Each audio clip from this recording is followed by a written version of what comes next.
Hello, friends. Hope you, your family members, friends, and relatives all are fine and safe in this corona crisis and staying your home. So let's start our today's topic, which is on moving charge in magnetic field. But before going to this topic, I want to discuss few points. Suppose there is a electric field E in a particular region, and in this region there is a charge particle whose charge is Q. Then from the concept of electrostatics, we know that on this charge particle there is a electric force which is equal to F is equal to QE. And from the expression you are seeing that here F is a vector quantity, E is a vector quantity, and the direction of the force is in the direction of the electric field for the positive charge particle. That means the force on this charge particle will be in this direction. Suppose the charge particle is negative, that means an electron. Then force on this type of charge particle will be in the opposite direction of the electric field, because F is a vector quantity and also the electric field is the vector quantity. Okay. In this case, the charge particle is in rest in the particular electric field. But what happens when the charge particle is moving? There are three possibilities. First one, the charge particle is moving only in the electric field. Second one, the charge particle is moving only in the magnetic field.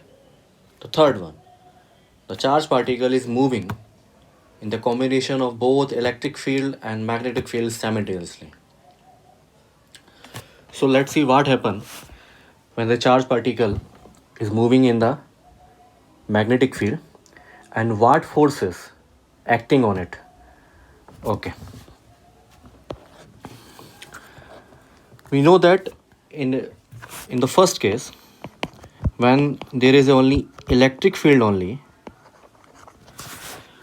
then the force on the charge particle, whether it is moving or not moving, F is equal to QE. That means if charge particle is moving or charge particle is not moving, there will be a electric force on it which is according to the direction of the electric field. If the charge particle is positive, the force will be in the same direction of the electric field, and if the charge particle is negative, then force on it in the direction opposite to the electric field. Now come to the second, when magnetic field is present only. In this type of situation, there is a force acting on the charge particle which is equal to F Q V cross B. Yes. Contrary from the electric field, in the electric field, the force on the charge particle in the magnetic field is given as F is equal to Q V cross B. इस equation number 1 में हम ये देखते हैं कि charge particle जब एक magnetic field में मूव करता है तो उस पर एक फोर्स लगता है जो कि कुछ बातों पर डिपेंड करता है. पहला कि चार्ज क्या है, दूसरा चार्ज की वेलोसिटी पर, और तीसरा मैग्नेटिक फील्ड पर. लेकिन अगर हम इलेक्ट्रिक फोर्स की बात करें तो इलेक्ट्रिक फोर्स वेलोसिटी से इंडिपेंडेंट होता है. यानी कि अगर चार्ज पार्टिकल रेस्ट में हो या चार्ज पार्टिकल मोशन में हो, कोई फ़र्क नहीं पड़ेगा, फोर्स लगेगा. लेकिन अगर हम मैग्नेटिक फील्ड की बात करें तो यहाँ पर जो फोर्स है मैग्नेटिक फील्ड और चार्ज के मैग्नीट्यूड के साथ साथ वेलोसिटी पर भी डिपेंड करता है. किस तरह से, देखिए मैंने जो डायग्राम शो कर रहा हूँ, इसमें आप देख रहे हैं कि एक चार्ज पार्टिकल है जिसको मैंने नेगेटिव सर्कल में नेगेटिव से शो किया है, जो कि Q2 है, और ये V2 वेलोसिटी से आगे की तरफ बढ़ रहा है। इस पर एक मैग्नेटिक फील्ड लगा हुआ है B1, और हम देख पा रहे हैं कि इस वेलोसिटी और मैग्नेटिक फील्ड के बीच में थीटा एंगल का एक एंगल लगा हुआ है, और उस चार्ज पार्टिकल पर उसके मोशन की वजह से और साथ के साथ मैग्नेटिक फील्ड से एक डायरेक्शन बनाने की वजह से और एक फोर्स लगा हुआ है। अब ये फोर्स किस तरह से काम करता है? जब हम इसको फोर्स को देखते हैं मैग्नीट्यूड फॉर्म में, तो ये कुछ इस तरह से निकल के आता है QVB साइन थीटा। जिस तरह से हम दो वेक्टर क्वांटिटीज़ का क्रॉस प्रोडक्ट करते हैं, A cross B is equal to AB sine theta, इसी तरह से मैंने V क्रॉस B का जो क्रॉस प्रोडक्ट किया वो मैंने लिखा V magnitude B magnitude sine theta, या हम इसको ऐसे भी लिख सकते हैं VQVB साइन थीटा। ये इसकी मैग्नीट्यूड फॉर्म है।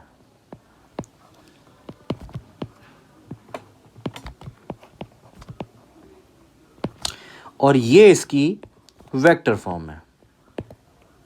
मैं आगे बताऊंगा कि कैसे इन दोनों का इस्तेमाल करना है। इस इक्वेशन नंबर 2 में हमारे पास चार चीज़ें हैं। पहला है चार्ज। अगर चार्ज पार्टिकल के पास एक चार्ज नहीं है, जैसे कि पार्टिकल न्यूट्रल है, जैसे कि एक न्यूट्रॉन, तो Q की वैल्यू 0 हो जाएगी उस केस में, और उस केस में फोर्स 0 होगा।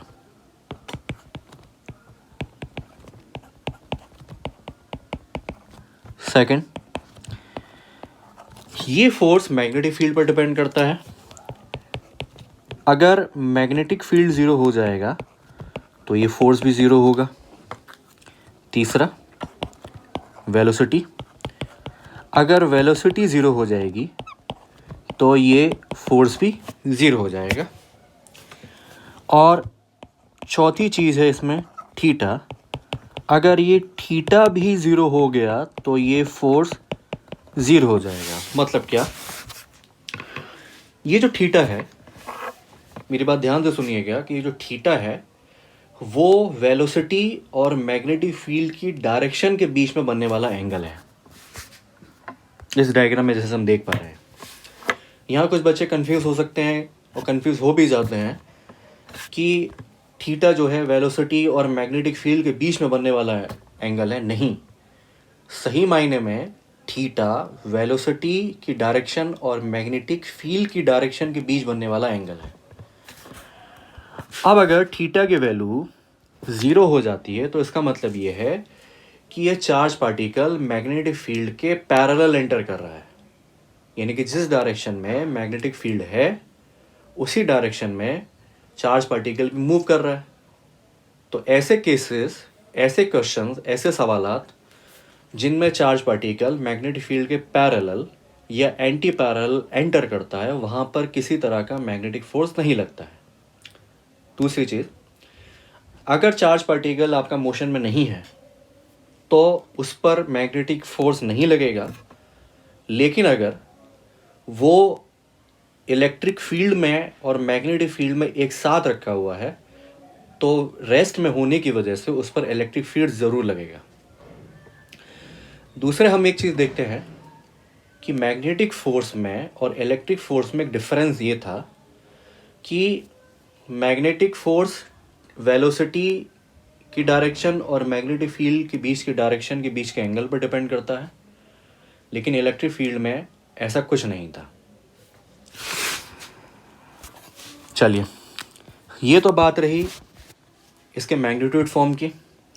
कुछ क्वेश्चन हमारे पास इस तरह के आएंगे कि जहाँ पर हमको चार्ज पार्टिकल का मैग्नीट्यूड दिया होगा, उसकी वेलोसिटी दी होगी, उसका मैग्नेटिक फील्ड की वैल्यू दे रखी होगी और थीटा की वैल्यू दे रखी होगी। इन चारों चीज़ों को हम पुट करेंगे और हम फोर्स को निकाल सकते हैं। जैसे एक क्वेश्चन है,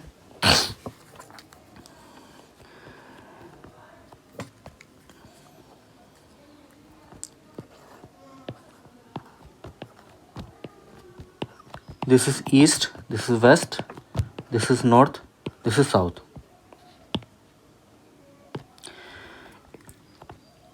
the direction of the magnetic field in this is from south to north, and charge particle is entering into this like this. अब आपको एक बात पता चल रही होगी कि इस मैग्नेटिक फील्ड की डायरेक्शन और वेलोसिटी के बीच की डायरेक्शन में theta is equal to 90 degree का एंगल है. हम थीटा की वैल्यू 90 डिग्री ले लेंगे और जो भी चार्ज पार्टिकल हमको दे रखा होगा, चाहे वो इलेक्ट्रॉन हो, चाहे प्रोटॉन हो, चाहे अल्फा पार्टिकल हो, चाहे न्यूट्रॉन हो, उसके चार्ज के मैग्नीट्यूड को रख देंगे, वेलोसिटी की वैल्यू को पुट कर देंगे और इस तरह से हमारा क्वेश्चन सॉल्व हो जाएगा. ये तो कुछ सिंपलेस्ट तरह के क्वेश्चन हुए. अब मैं क्वेश्चन डिस्कस करता हूँ जो कि AIEEE 2005 में आया हुआ है. एक यूनिफॉर्म इलेक्ट्रिक फील्ड है. A uniform electric field and a uniform magnetic field are acting along the same direction in a certain region. If an electron is projected along the direction of the fields with a certain velocity, then first option, its velocity will decrease. Option B, its velocity will increase. Option C, it will turn towards right of the direction of the motion. Option D, it will turn towards left of direction of the motion.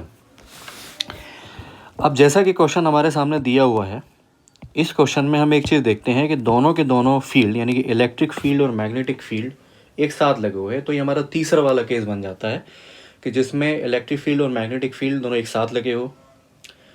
तब ऐसे cases में हम क्या करें, देखिए.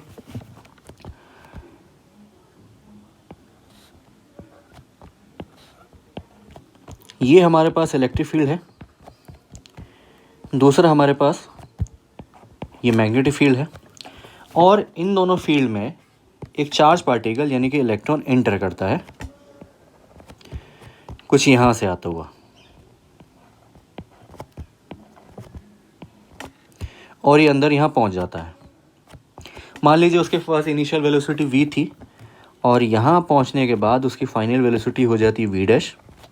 तो question ये है कि क्या इलेक्ट्रॉन की वेलोसिटी इंक्रीज़ होगी, डिक्रीज़ होगी या वो राइट और लेफ़्ट मुड़ जाएगा.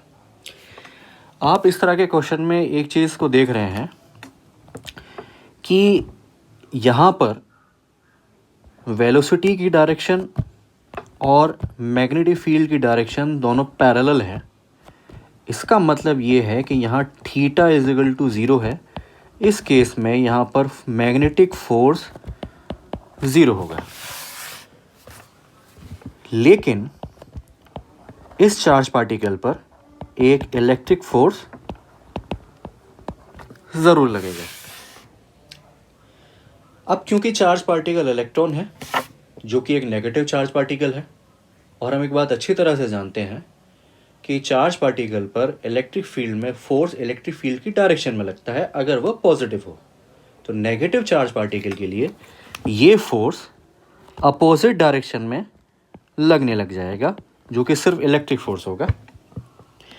अब क्योंकि चार्ज पार्टिकल ने इस जगह से v वेलोसिटी के साथ एंटर किया था अंदर और जब वो दोनों फील्ड में अंदर की तरफ चला गया तो उस पर इलेक्ट्रिक फोर्स लगने लगा जो कि इलेक्ट्रिक फील्ड की डायरेक्शन के अगेंस्ट था, या हम कह सकते हैं उसकी इनिशियल वेलोसिटी के डायरेक्शन के अगेंस्ट था. इसलिए धीरे धीरे क्या होना शुरू हुआ, इस अपोजिट फोर्स की वजह से उसकी वेलोसिटी धीरे धीरे कम होने लगी. यानी कि चार्ज पार्टिकल जब इस फील्ड के अंदर घुसेगा तो उसकी वेलोसिटी डिक्रीज होगी. इसलिए हमारा ऑप्शन नंबर ए राइट होगा. चलिए एक दूसरा क्वेश्चन देखते हैं जो कि AIEEE 2006 में आया हुआ है. In a region steady and uniform electric and magnetic field are present. These two fields are parallel to each other. A charged particle is released from rest in this region. The path of the particle will be first option ellipse, B option circle, C option helix, D option straight line.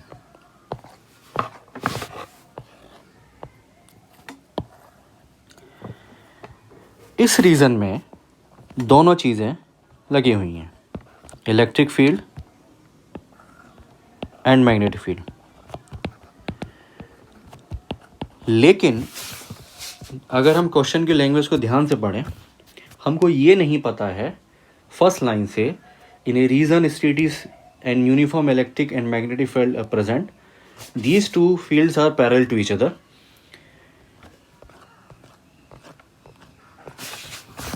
अब इसमें ये charge particle यहाँ पर मौजूद है,